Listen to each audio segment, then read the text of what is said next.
Welcome back to the Daily Northwestern Sports Roundtable. I'm sports editor Robbie Levin here with Lacrosse beat writer Brian Chappatta. Now, Brian, Kelly and Monty Hiller's crew pulled out another victory, their 38th consecutive win over Duke this weekend. How'd they do it? Well, it was not easy. In the first half, Northwestern came out with a few streaks of their own, built up a lead after a back-and-forth battle to start off the game. But then what happened was they would let up, and Duke would come back. Then they would come on, then Northwestern would come and make a run of their own, and then Duke would come back, and that got to be 10-9 at the half. But in the second half, what happened was Northwestern was able to really break away, go on two 4-0 runs of their own to pull away 19-14. And what was really impressive about the win at Duke was they were able to do it without relying on their three main attackers, Danielle Spencer, Katrina Dowd, and Shannon Smith. I mean, they all still had good games. I mean, Katrina even had 4 goals, but it was the midfielders, the young trio of midfielders, that really stepped in, scored 10 goals combined, and that really helped them because Danielle was saying, Kelly was saying, that they were really targeting in, not sliding off of the traditional scorers for Northwestern. So the midfielders coming in was huge for them. Interesting.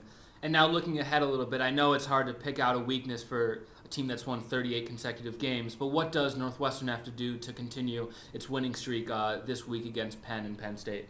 Well, what they still have to do is they still have to limit turnovers.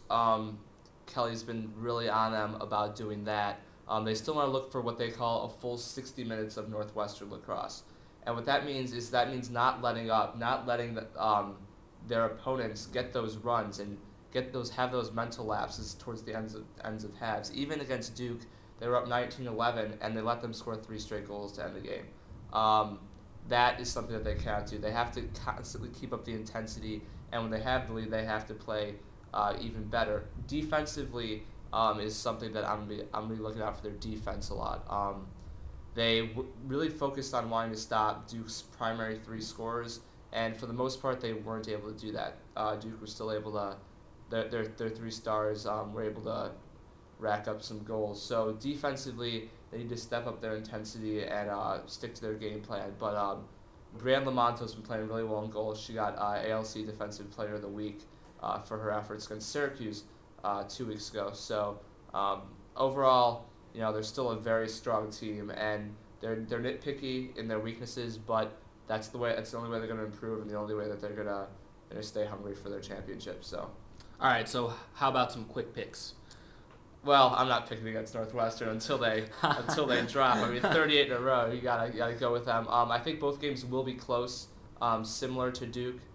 Penn's ranked number 6, and Penn State's ranked number 16. And Penn State also has an assistant coach, a familiar face, in Hannah Nielsen. So she's gonna know Northwestern pretty well. She's gonna be able to game plan against them.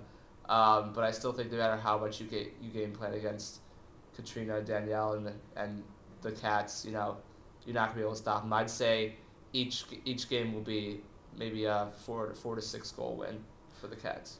Great. Well, Brian, thanks for your analysis. Definitely be looking forward to the games this weekend. And you heard it here for Brian Chappatta. I've been Robbie Levin. For more lacrosse coverage, check out dailynorthwestern.com/lacrosse.